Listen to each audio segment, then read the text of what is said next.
Ele nos traz um passado distante de forma tão próxima que a gente fica duvidando. Mas isso foi ontem. Não, não foi ontem. Isso foi no século passado, no século retrasado. Coisas que acontecem em lugares de memória em Ribeirão Preto.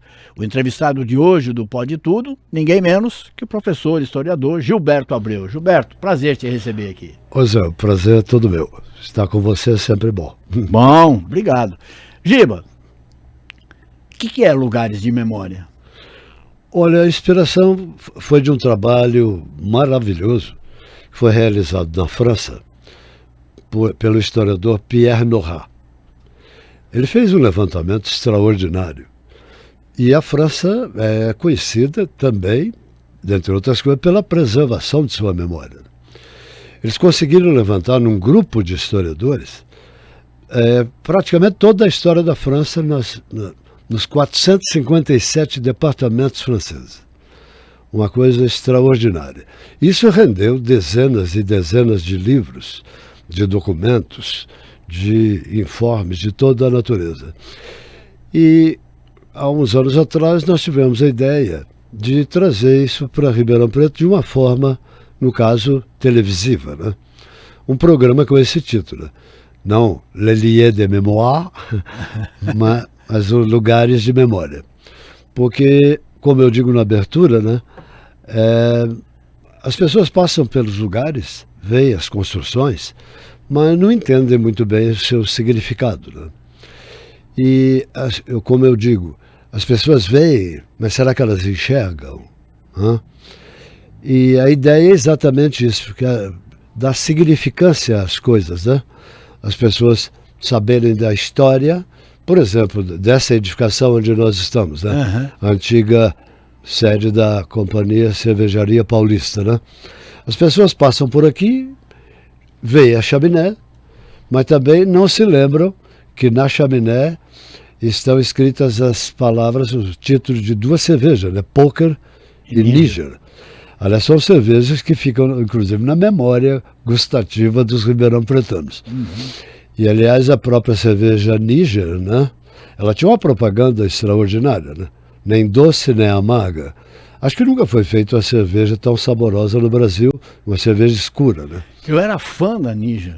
Eu ia almoçar no bar do Marinho, né? E tomava, antes do almoço, ele tomava meia dúzia de Níger, porque era uma delícia. Uma delícia. Né? O teor alcoólico dela baixo, né? Um sabor muito, muito apropriado. Nunca foi reproduzido, né? Não.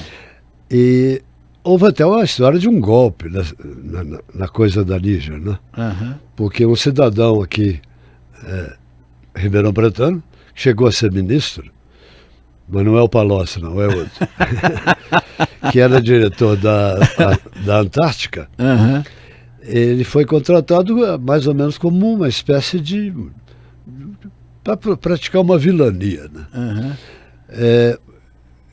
Ele trabalhando para a Antártica, né? Ele foi colocado na Paulista, né? Uhum. Lançou a Níger em escala nacional e, sobretudo, na capital. E não havia capacidade de produção adequada, né? Foi quando a Antártica engoliu a Níger, né? Uhum. Por isso que passou a chamar-se, inclusive, Companhia Antártica Níger. Por exemplo, a maioria das pessoas não sabe dessa e de outras histórias. Uhum. Né? E ficavam frente a frente, né, as duas. Esse prédio histórico que nós estamos e as ruínas. Aliás, consta, né, na história que o Meira Júnior, que era um brilhante advogado, ele esteve aqui na inauguração da Antártica em 1911. E onde nós estamos aqui era um terreno vazio. Aí ele teve a ideia, né, de criar uma cervejaria ao lado, né, da Antártica. E fez, e foi um sucesso. Começou em 1913, e esse prédio, essa edificação aqui onde nós estamos, onde hoje é a fábrica, né, do Instituto SEB, foi inaugurado em 1914, num estilo totalmente interessante, que é o estilo industrial inglês, né? Aliás, lembra, inclusive, a arquitetura da Estação da Luz, em São Paulo. Lembra muito, né? Essa exposição de tijolos, essa forma de fazer. E aí veio a questão, né? A Antártica era muito mais poderosa, né? E nesse sentido, era nacional, né? Como é hoje. Exatamente. Hoje é da Ambev. Hoje a Ambev engoliu tudo. Mas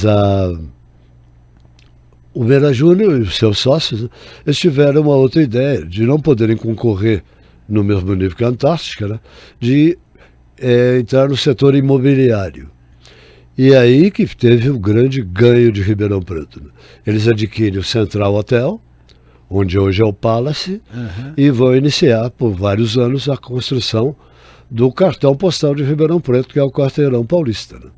Depois constrói o Teatro Municipal. Aquela esplanada em frente ao Pedro II ali. Exatamente.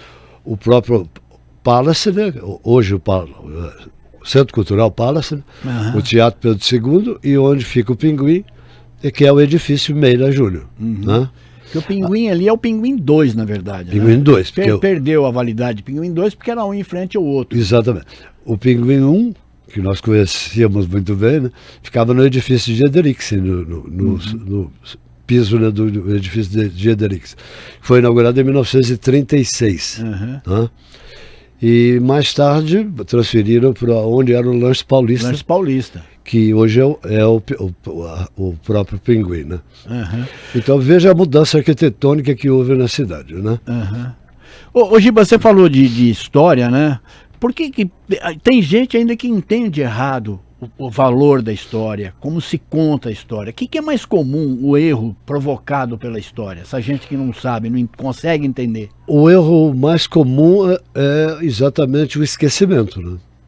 Porque, como disse já alguém, né? Quem não aprende com os erros da sua própria vida ou da própria história tem a grande possibilidade de repetir o erro, né? E como dizia Marx, né, a história acontece a primeira vez como tragédia, às vezes, e é quando ela se repete como farsa, né? A história se repete ou não? Ou é só uma poesia? Não se repete porque as circunstâncias não são totalmente reproduzidas, né? Então cada momento histórico é único. Há semelhanças. Por exemplo, nós estamos vivendo hoje um tempo sombrio que nos remete, por exemplo, às décadas de 20 e às décadas de 30, onde houve uma crise das democracias no mundo, né? Nós estamos correndo esse risco novamente, só que de uma nova forma, né?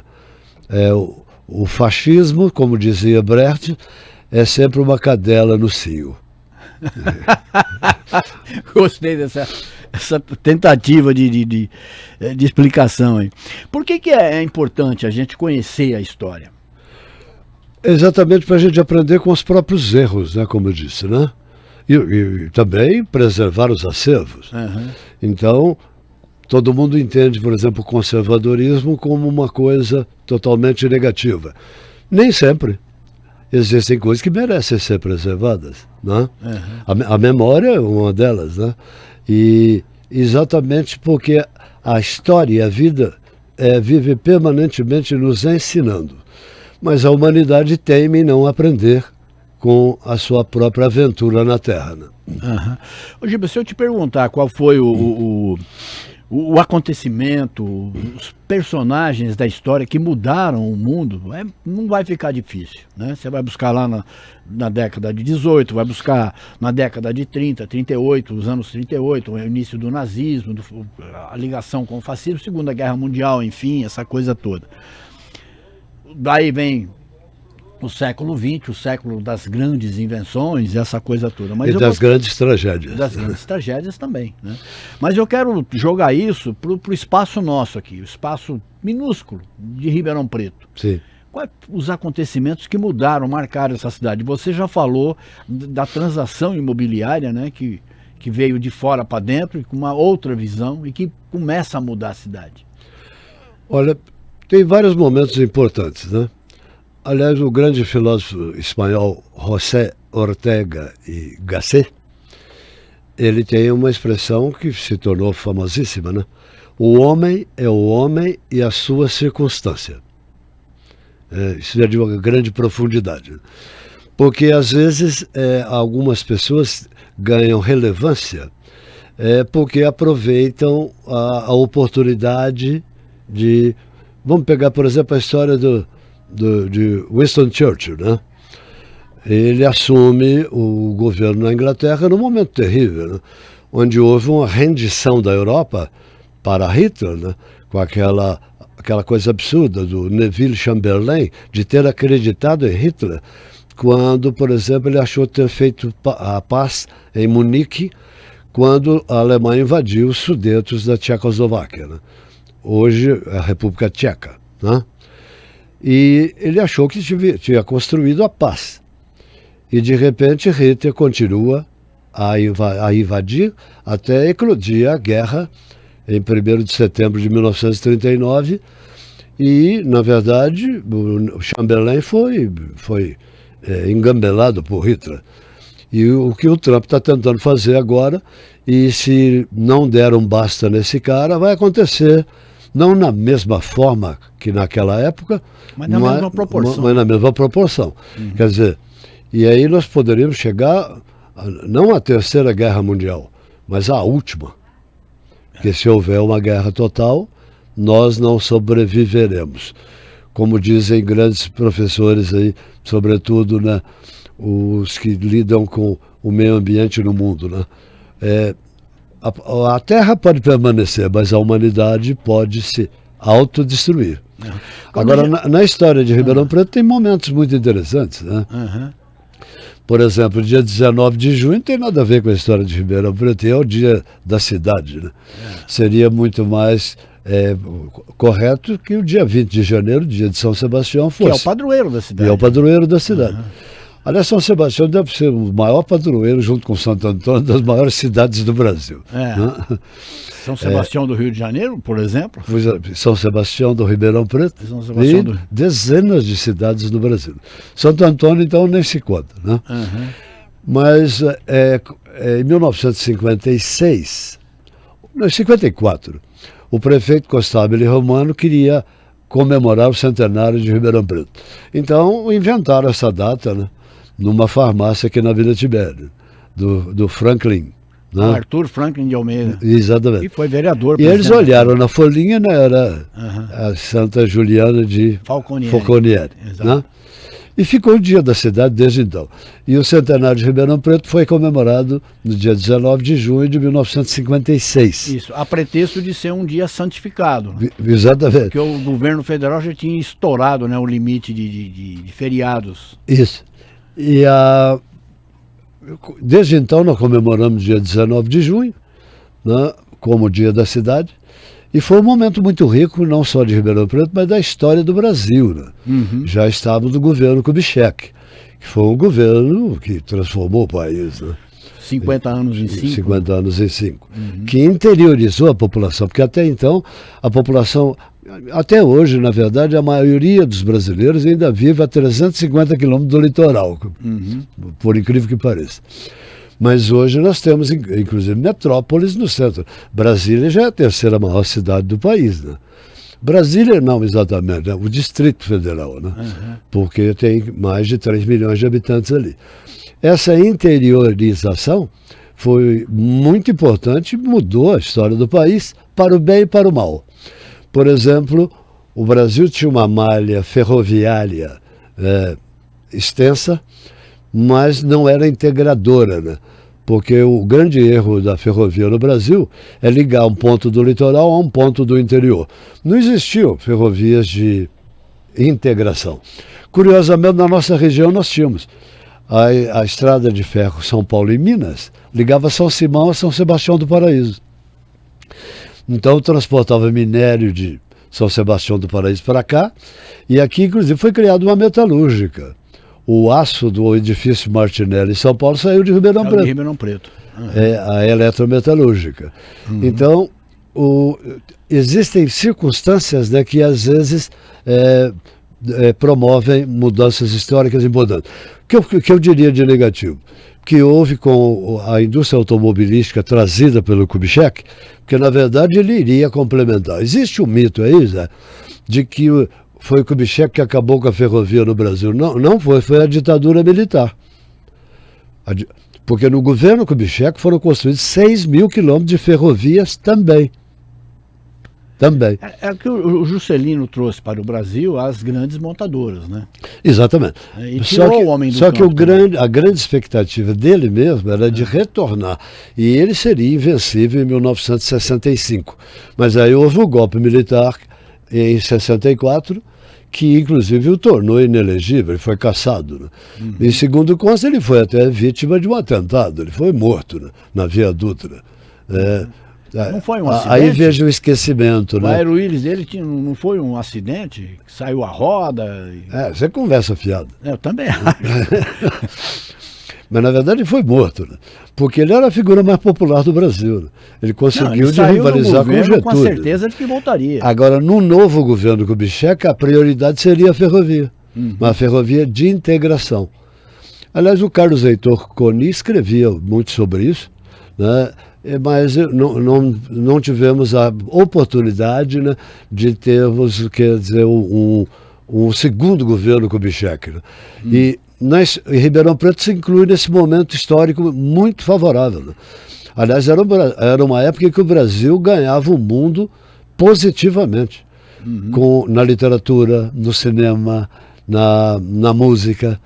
Aliás, a primeira palma de ouro do cinema brasileiro, só que saiu como cinema francês, né? Foi o Orfeu do Carnaval, que é uma obra do Vinícius de Moraes, inclusive a música e tudo, que é sensacional, mas saiu representando a França. Aí depois o Brasil ganharia... O Capital era francês, a direção também. Também era francesa. Também era francesa. É uma coprodução, né? Mas a França que ganhou... E depois nós ganhamos com o Pagador de Promessas. Né? E veja como é que são as circunstâncias. O Anselmo Duarte, que foi o primeiro brasileiro premiado internacionalmente nesse nível, né, foi também esquecido. Aliás, é uma coisa própria da cultura brasileira. Eu entrevistei o Anselmo uma vez, aqui em Ribeirão Preto, inclusive. E ele tinha a sua altura, um rapaz alto, um rapagão, coisa muito bonito, muito... Mas ele já velho, já com idade, eu estava de bengala, coisa e tal, e ele se ressentia muito disso. O crime dele foi ganhar o maior festival do mundo. Ele falava isso. Meu crime foi ser brilhante, fazer um filme brilhante, um filme... Aliás, me lembra também a intelectualidade não me perdoou até hoje. O Tom Jobim, né? O Tom Jobim dizia que o Brasil não era para principiantes, e realmente não é, porque o Brasil não dá o devido valor Olha, falando do Tom Jobim, né? Certa feita, uma grande empresa americana aí, de refrigerante, que todo mundo conhece, até no inferno conhece, né? Ele cedeu a música Garota de Ipanema, que é parceria dele com o Vinícius de Moraes também. E os brasileiros ficaram indignados e perguntaram para mas Tom, você vendeu a grande música brasileira para os americanos, por que você vendeu um patrimônio nacional? Eu falei assim, eu vendi porque a música é minha. Só por isso. Só por isso. É uma produção intelectual minha, eu que fiz, eu que musiquei. O Brasil tem esse problema. Fazer sucesso no Brasil é um fracasso. O Leão, goleiro, já falava isso, né? Como é duro ser bonito e fazer sucesso no Brasil. E realmente é. Parece que está mudando um pouco, né? Notadamente agora, né? Mesmo nasado, o cinema brasileiro hoje vive um momento glorioso, né? Com um Oscar e agora candidato a novamente ganhar o Oscar, né? Já ganhou, inclusive, ganhou o Leão de Ouro, né? Ganhou o Globo de Ouro. Cannes. Mas aliás, o filme, o Agente Secreto, está com mais de 60 prêmios. Mais de 60 prêmios já. Como você disse que nós estamos vivendo hoje algo muito parecido, né, com o passado. Esse passado que você diz é obviamente na momento de guerra, na guerra que começou em 39, acabou em 45. Maio de 45. Há a oportunidade, há ainda o perigo de a gente ter bombas explodindo em nossas cabeças? Olha, a gente imaginava isso quase impossível algum tempo atrás. Né? Na Guerra Fria, por conta do poderio atômico, né, soviético e americano, a gente achava isso improvável, embora em alguns momentos quase que aconteceu, como na crise dos mísseis em Cuba, né, em 1962, mas havia, digamos, o poder da dissuasão, né? Dissuasão. Uma guerra que tornou até o próprio Einstein desatualizado, né? Quando ele disse, ele morreu em 55, né? De que se houvesse uma guerra atômica, o homem voltaria a brigar com paus e pedras. Na verdade, ele já está desmentido, porque não haverá nem paus nem pedras. Né? Triste isso, né? O passado existe para nos dar a lição, para nos ensinar, né? Essa gente que se desfaz do passado, essa gente que destrata o passado dessa forma, eles pensam em governar para quem? Por exemplo, voltando aí à questão da bomba atômica, né? O ataque a Hiroshima era completamente desnecessário. E repetiram o ataque 3 dias depois, Nagasaki. Né? Mas aquilo foi uma vingança de Pearl Harbor, né? Aliás, na noite do dia 6 de agosto de 1945, o presidente Truman, aquela besta apocalíptica, né? Porque a bomba foi construída no governo Roosevelt, mas não o Roosevelt safado Theodore Roosevelt, que é o Trump anterior, né? Foi o Franklin Delano Roosevelt que criou a sociedade americana que nós conhecemos, né? Que aliás está sendo destruída. O estado de bem-estar social americano está sendo destruído. Mas, pois bem, o Trump, naquele dia, em rede de rádio e TV nos Estados Unidos, ele chegou a declarar o seguinte, que a bomba atômica foi lançada para salvar vidas americanas. Não, para salvar vidas. Salvar vidas. O americano foi o meu complemento. Na verdade, eles atingiram com a bomba atômica 3 objetivos. Evitaram que a União Soviética interviesse no Japão, como já tinha feito na Alemanha, e acabou dividindo a Europa e a Alemanha. Poupou vidas americanas, porque um desembarque normal no Japão levaria os Estados Unidos a mais de 1 milhão de mortes no desembarque. E durante toda a guerra eles só perderam 293 mil soldados. Perdão aí, só perderam. Qualquer perda humana é relevante. Mas dá para entender, está mostrando a dimensão de... Exatamente. E mais, obrigaram o Japão a se render imediatamente. Né? Então eles alcançaram 3 objetivos com 2 bombas atômicas. Agora, qual que é o risco de hoje? Quer dizer, a União Soviética alcança a bomba atômica em 49. Então aí houve paridade de poder. Mas hoje nós temos 9 países atômicos. 9. Quer dizer, não na proporção que americanos e russos hoje têm. Né? Estados Unidos e Rússia têm 9. A China também está se arborando que tem. Mas não tem, na proporção não. Ela tem mais o armamento atômico mundial, 90% está na mão de russos e americanos. 90%. E 10% para os demais 7 países. Tá? Agora, esses acontecimentos que ocorrem no mundo todo, né, as pessoas imaginam que não afetam a vida de onde a gente vive. Claro que afeta. Né? Veja que essa besta desse Trump aí hoje é conversa de botequim, né, no mundo inteiro. Né? E por falar em botequim é outra tradição ribeirão-pretana, né?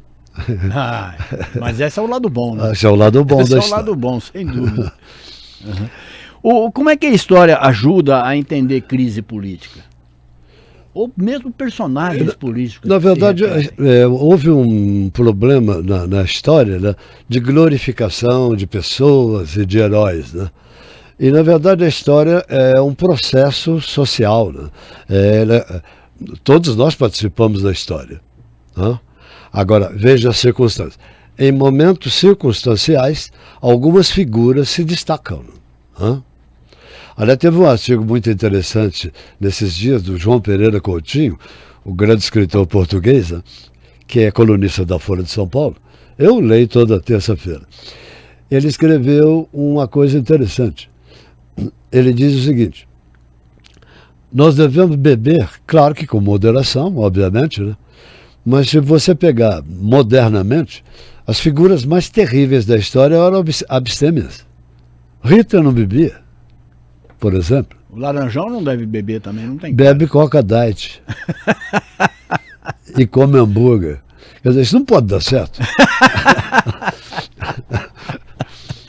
Agora você vê, Churchill era um conhecido bebedor, né?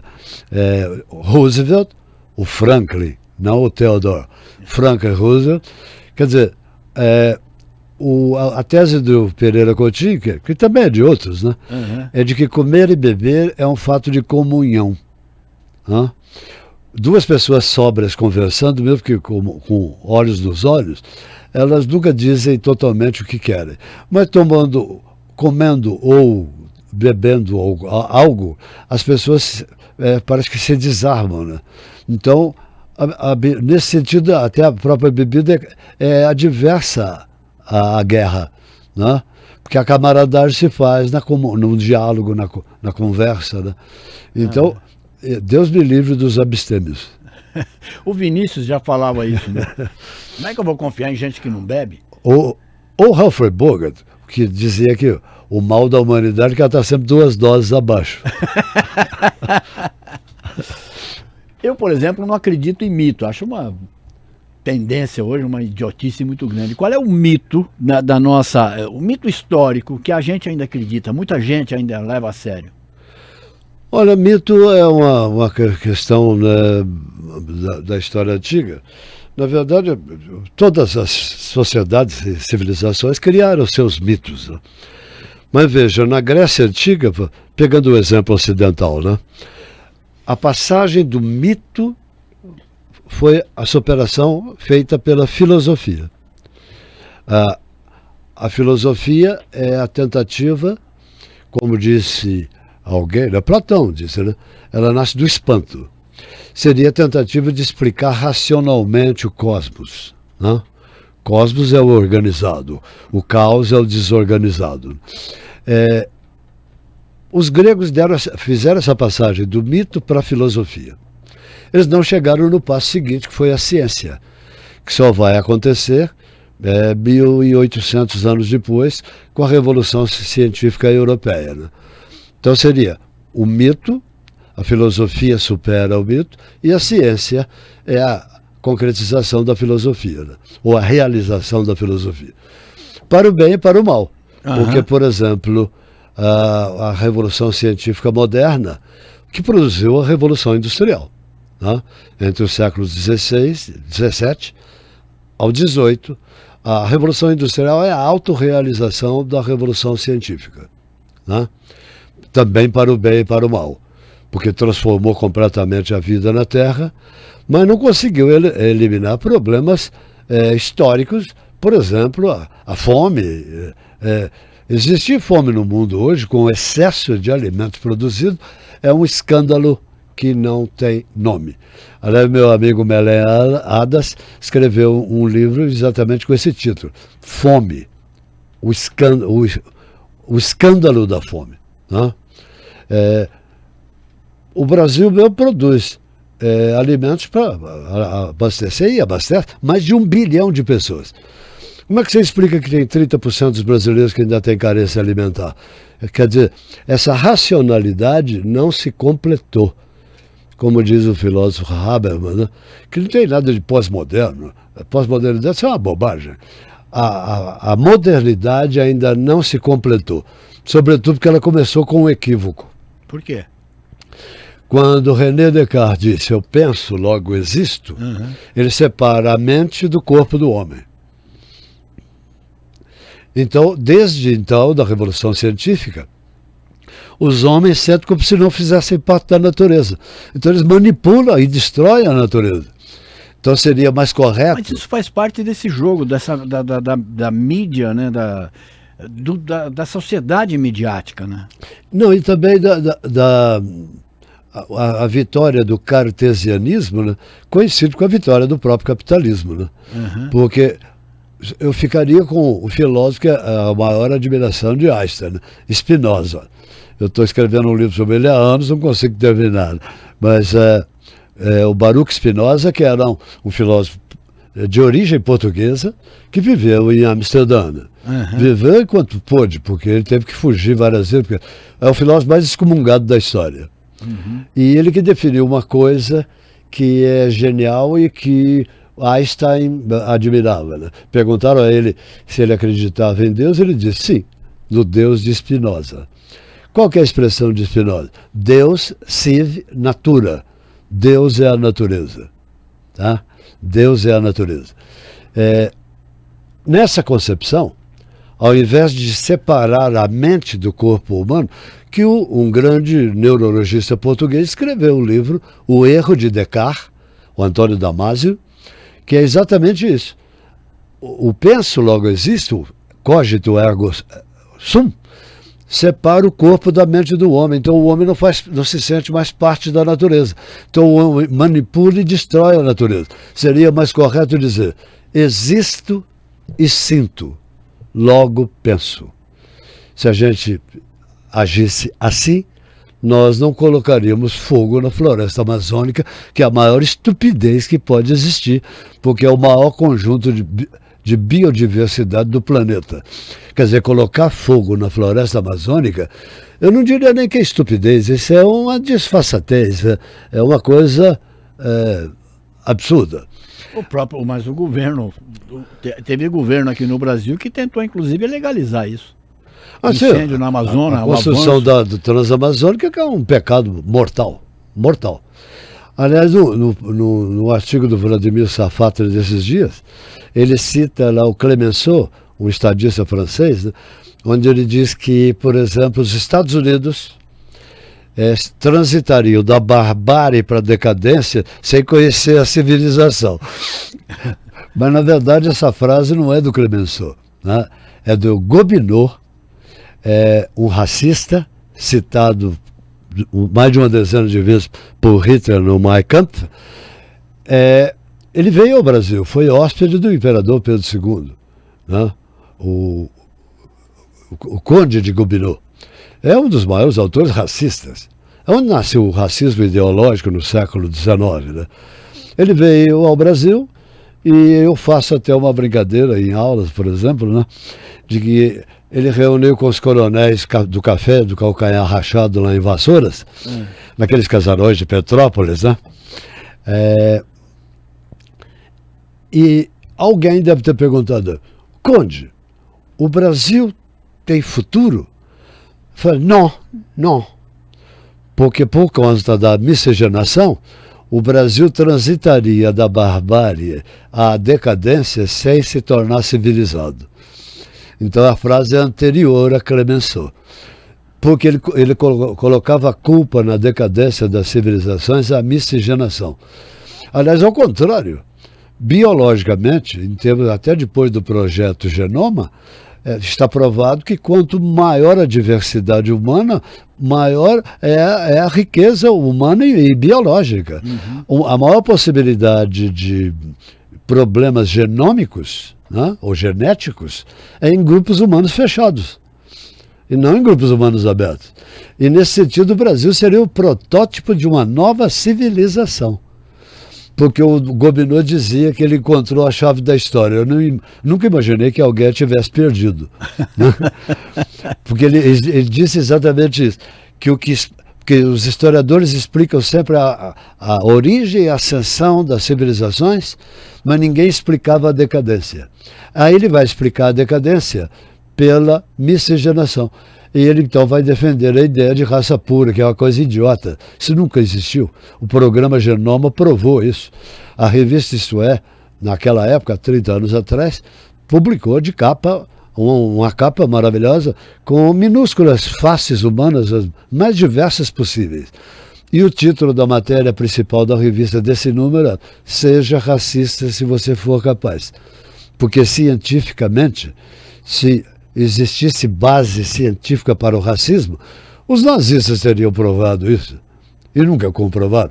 O programa Genoma, que envolveu mais de 2.000 cientistas do mundo há 30 anos atrás, inclusive com participação de dezenas de brasileiros, provou exatamente o contrário.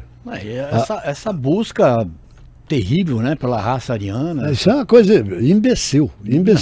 Não dá para. Na verdade, a motivação é muito mais política. Mas, né, a história contempla muita gente que não merecia estar nesse meio da história. Não te dá uma certa frustração por conta disso? Não, porque na história nós não podemos escolher, né? Porque a humanidade não é composta só de pessoas boas, né? Aliás, as pessoas boas geralmente são as vítimas das que se arvoram. Aliás, voltando à questão da bebida, né? O artífice do terror na Revolução Francesa foi Robespierre, que não bebia. Que não bebia? Não bebia.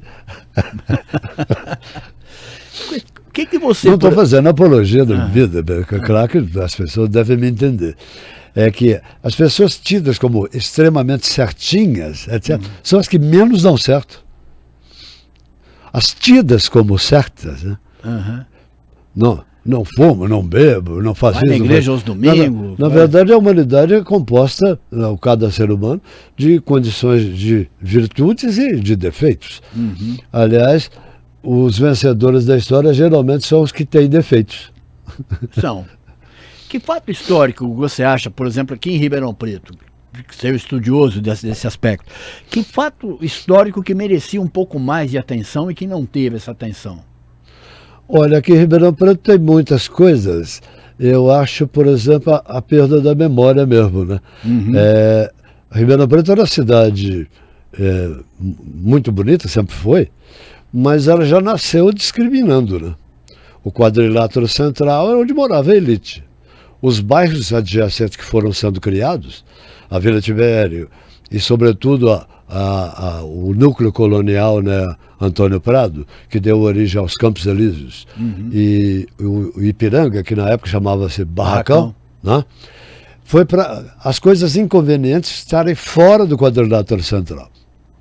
Leprosário, cemitério, e o quadrilátero central ficaria para a elite social e política e econômica, né? E Ribeirão ainda guarda isso, né? O próprio, se você pegar hoje o grande ícone, né, da cultura de Ribeirão Preto, que simboliza coisa e tal, o Teatro Pedro II, ele é feito para isso. Para exibição de joias, de madames com seus penteados e etc. E, aliás, você lembrou uma coisa que aqui é um tabu.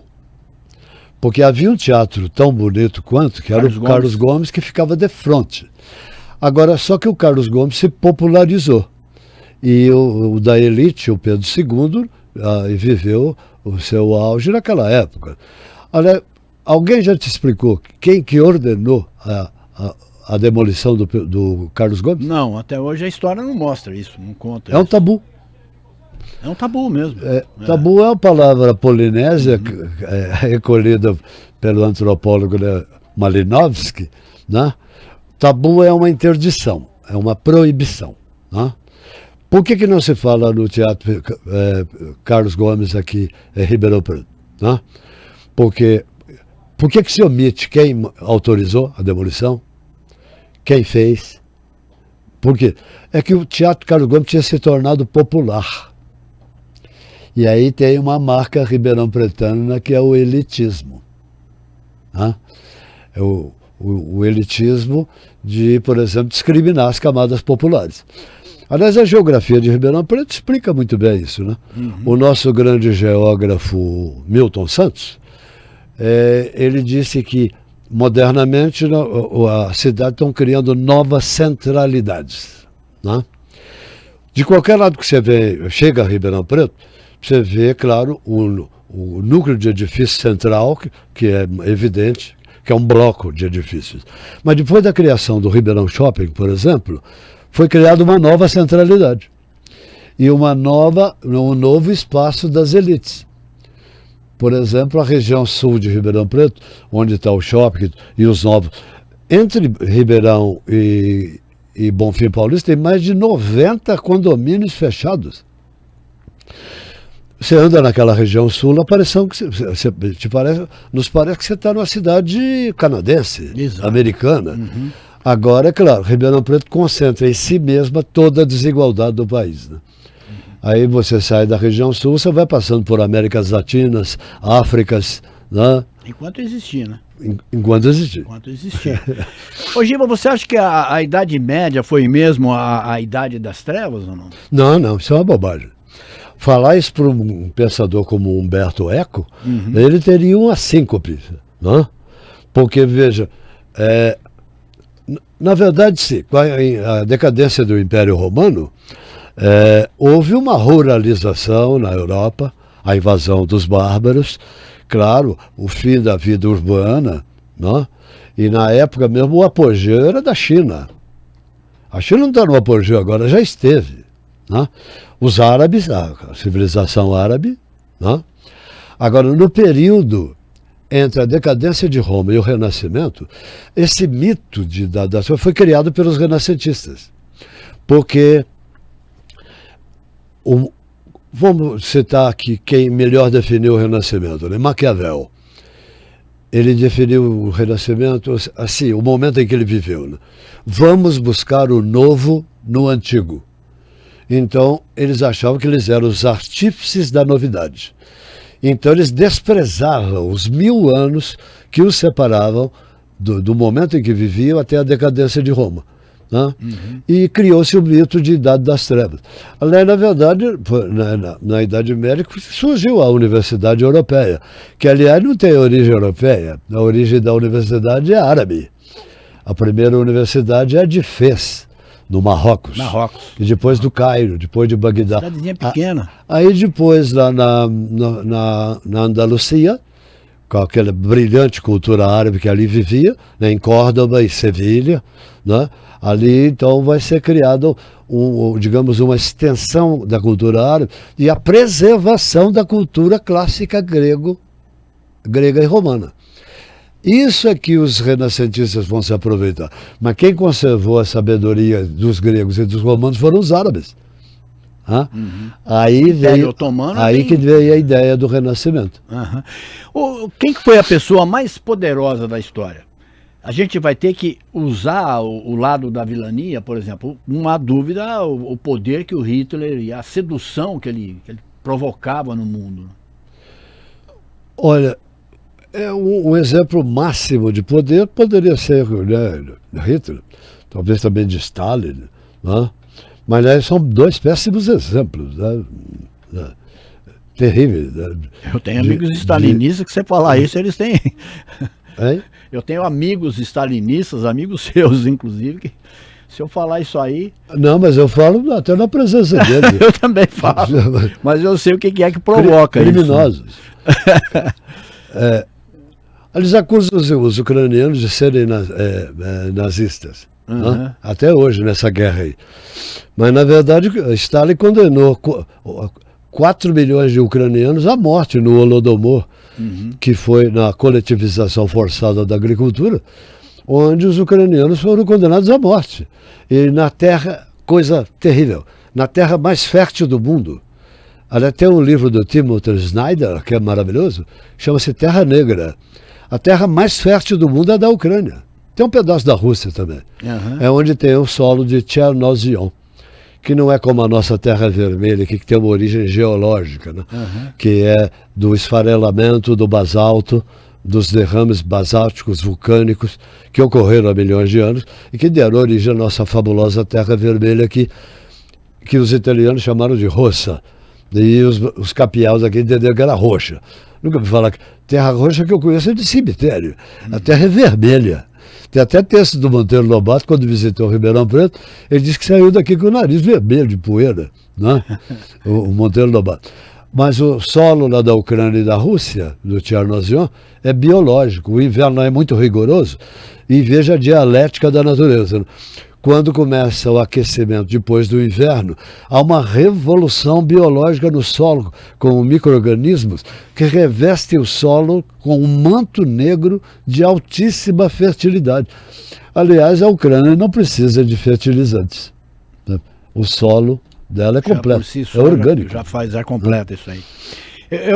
Foi na década de 70, logo no começo talvez, eu estava no jornal O Diário, e fui cobrir, me lembro bem, no Bosque Municipal aqui em Ribeirão Preto, a fuga de uma leoa. Ela fugiu da jaula onde estava, coisa e tal, e começou a provocar medo em Ribeirão Preto, né? Aí o Edson Biguá, ele ia do lado da prefeitura ali, pegava um megafone e fazia um barulho, urrava como se fosse um leão, ninguém dormia à noite, era uma coisa terrível. E eu forjei, obviamente, né? Entrevistei a leoa. Né? E aí a leoa dizendo por que fugiu, coisa e tal. E me lembro que isso foi muito legal e muito debatido na época. Você... Muito criativo. Não, era criativo. E você, como professor de história, tem se revelado também um ótimo comunicador. Você que se comunica bem em televisão, em rádio, participa com a gente, essa coisa toda, né? Quem que você gostaria de entrevistar do passado? Quem que seria a tua leoa que você entrevistaria? Você diz da literatura, na cultura em geral? Fique à vontade. Olha, eu sou um grande admirador, quer dizer, de vários brasileiros, né? De figuras internacionais também. Mas eu gostaria de conversar com Guimarães Rosa, né? Que para mim, junto com o Machado de Assis, Graciliano, né, são os grandes... Linhagens diferentes, né, de literatura. Em épocas diferentes, mas são talentos inegáveis, que nos glorificam, nos honram. Eu gostaria muito, por exemplo, de levar um grande papo com o Darcy Ribeiro, que eu achava que... Ele escreveu o povo, Viva o Povo Brasileiro, não, o Povo Brasileiro, Viva o Povo Brasileiro, do João Baldo, onde ele tem uma ideia que está cada dia mais distante e é lamentável. Ao contrário do racismo que nós falamos, da teoria do embranquecimento que o Gobineau trouxe para o Brasil, os imigrantes vieram para o Brasil por causa disso. Porque a maioria da população era e ainda é, hoje não negra, é parda. Na verdade não é parda, é mestiça. Né? Mestiça. Essa expressão pardo não tem maior significado sociológico, não. Mas o Darcy Ribeiro, contrariando essa ideologia do embranquecimento no Brasil, não sei se você lembra, Zé, na época da ditadura, a ditadura militar fez uma cédula de dinheiro de 500 cruzeiros. 500 cruzeiros.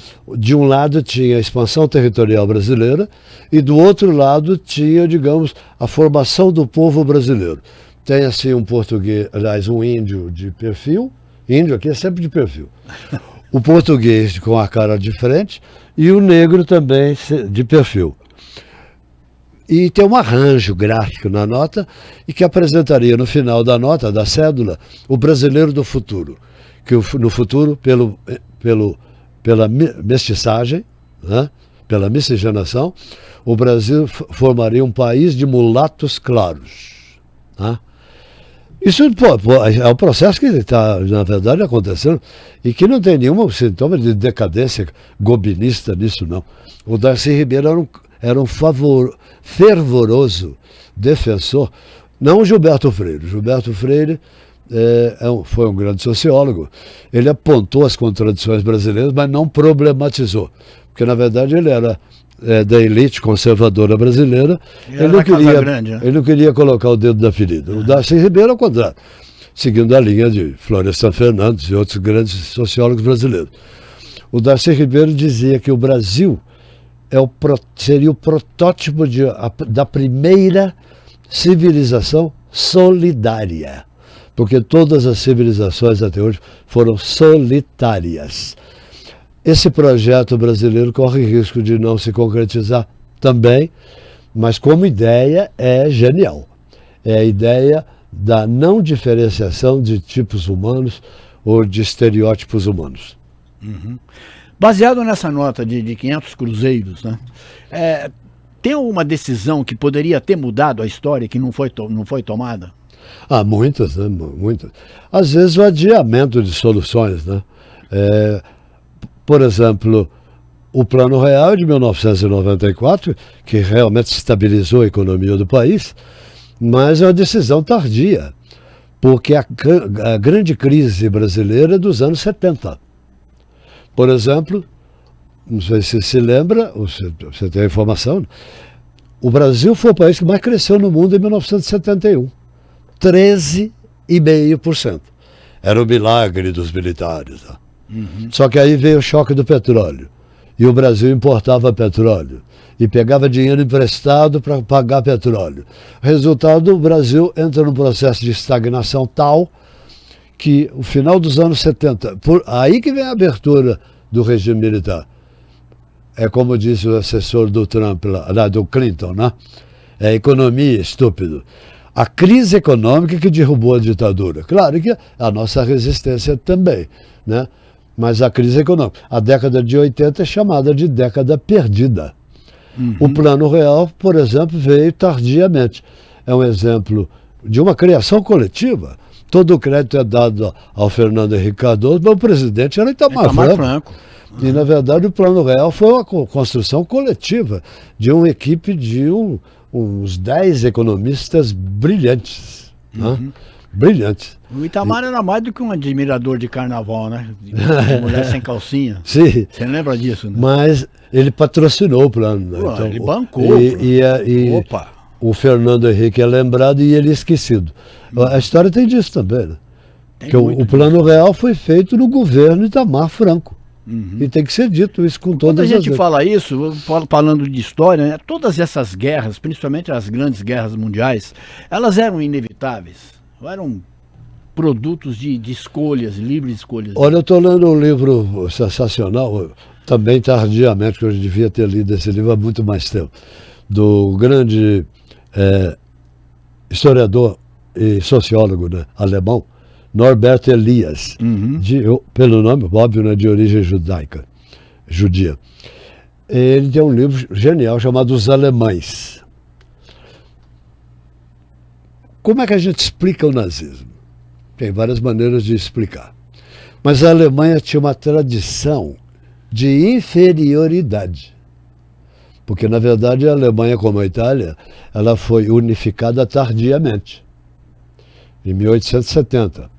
Aliás, 3 países ao mesmo tempo. Aliás, vão ter mais ou menos o mesmo destino, tanto que eles serão aliados na Segunda Guerra. Japão, Itália e Alemanha.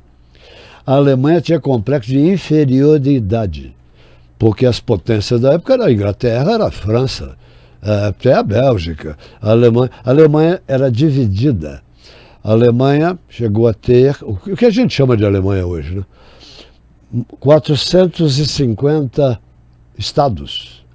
450. 450 estados, unidades federativas? Porque eram geralmente cidades, né, independentes. A Alemanha não tinha um governo central.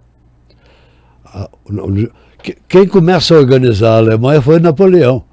Porque desses 450 estados, porque ele humilhou os alemães, né, na Batalha de Iena. Porque os alemães se julgavam invencíveis, foram derrotados clamorosamente. E isso vai nascer ali o nacionalismo alemão. Tanto que um grande filósofo chamado Fichte escreveu um livro, né, Discursos à Nação Alemã. Tá? A partir dali, os alemães vão desenvolver o contrário, o complexo de superioridade. Quando a Alemanha se unifica, aliás, houve uma guerra. Quem unifica a Alemanha foi que depois de Napoleão, de 450 estados, cai para 39. E aí surge um estado poderoso que era a Prússia. A Prússia. Tá? Houve uma disputa de unificar toda a área germânica ali, porque a Áustria é o mesmo povo da Alemanha. A Áustria e a Prússia. E a Prússia vence a Áustria. É que a Áustria já existia como Estado Nacional, a Alemanha não. Aí surge a Alemanha moderna, que vai ter um progresso extraordinário e um crescimento industrial extraordinário. Aliás, a Alemanha ascende junto com os Estados Unidos, no final do século XIX. Tanto que a Alemanha vai provocar a Primeira Guerra, depois vai provocar a Segunda também, por essa ideia de superioridade. A Alemanha vai buscar o poder militar, claro que ela vai ser derrotada na Primeira Guerra, e aí vem de novo um sentimento de frustração e de inferioridade. Mas esse pensamento militarista que dividia a sociedade alemã de antes, continuou. Então, o que surge na Alemanha? Uma grande e poderosa classe operária. Mas essa classe operária é totalmente fragmentada. E vão surgir, então, grupos terroristas. E no alvorecer lá do fascismo, né, começou na Itália, mas que vai se desenvolver na Alemanha, que vai criar o caldo de cultura pelo desemprego, pela fome. Porque, por exemplo, 2 grandes nomes do século XX, né? John Maynard Keynes, o economista britânico, e Max Weber, o grande sociólogo alemão. Eles estavam de acordo lá em Versalhes, né? Se a Alemanha fosse obrigada a pagar os custos da guerra, como os aliados queriam, haveria outra guerra. E em Versalhes, que eu costumo dizer que é um tratado escrito por bêbados, ou por loucos bêbados, ou por loucos, ou loucos bêbados.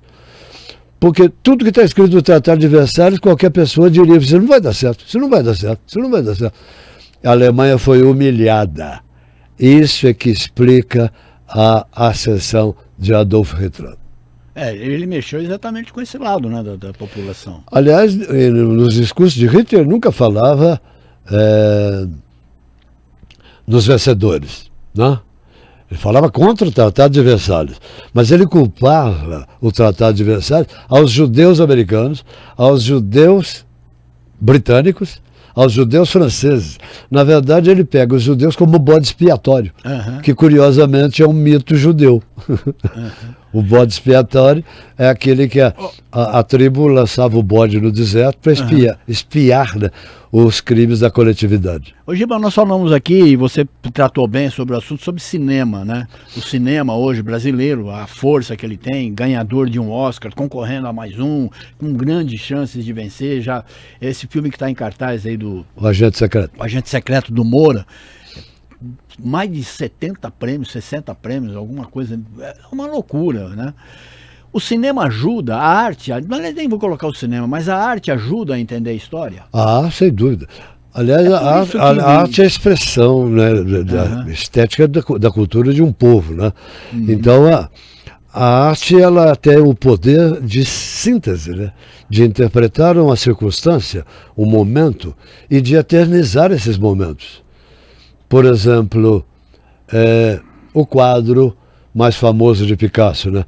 Guernica, que foi a cidadezinha espanhola bombardeada pelos nazistas, na ascensão de Franco na Espanha. Aí me lembro de uma história curiosa. Esse quadro só voltou, o Picasso diz, enquanto existisse o franquismo, aquele quadro não iria para a Espanha, porque ele pintou em Paris, né? E o general franquista foi visitar o quadro, que ficou famoso imediatamente, né? E ele caminha de um lado para o outro, porque o quadro é grande. Você já deve tê-lo visto lá no Museu Santa Sofia, lá em Madrid. E o general espanhol pergunta para o Picasso, né? Também espanhol, claro. Foi o senhor que fez isso? Ao que o Picasso responde, não, foi o senhor. Porque o quadro mostra, né, toda aquela coisa aterradora. E é um quadro preto e branco. Agora, a genialidade é a expressão. O momento doloroso daquilo foi completamente absorvido por um artista que conseguiu interpretar o sofrimento do seu povo. Inclusive em Ribeirão Preto, nós temos alguns artistas plásticos que você não vê na sala de visita dos granfinos, de gente poderosa. Porque retrata a fome, a miséria, a dor, né? O caso do Paulinho Camargo por exemplo, um talento incrível, né? Recentemente nos deixou. O Leopoldo Lima também é outro que pode ser retratado dessa forma. Eu tenho 10 quadros do Paulinho. Ah, é? É que eu não sou da elite, Ribeirão Preto. Aliás, aquele livro que é a capa do livro do Leopoldo Paulino, aquele quadro que representa os policiais atirando na população, na época da ditadura, foi premiado na Bienal, aquele quadro. Ele foi perfurado, o Paulinho recuperou, aquele quadro está na minha escada, na minha escada, na minha casa. É um quadro de 4x4. Não sabia desse detalhe, não. Está na minha casa. Pô, que coisa legal. Giba, primeiro de tudo agradecer a sua presença aqui, e a última pergunta, só para você resumir em uma frase. Se você tivesse que falar sobre a história da humanidade, uma frase. Um projeto ainda não resolvido. Ou mal resolvido. Ou mal resolvido. Por enquanto, mal resolvido. Ou um projeto que não deu certo. Professor Gilberto Abreu, obrigado pela sua presença. Foi uma honra te receber aqui, ter essa aula aqui particular para todo mundo. Ok, um prazer. Um grande abraço. Sua disposição. Obrigadão. E um grande abraço também a você que nos acompanhou até agora. Nós ficamos por aqui. Semana que vem tem mais. A gente volta. Tchau.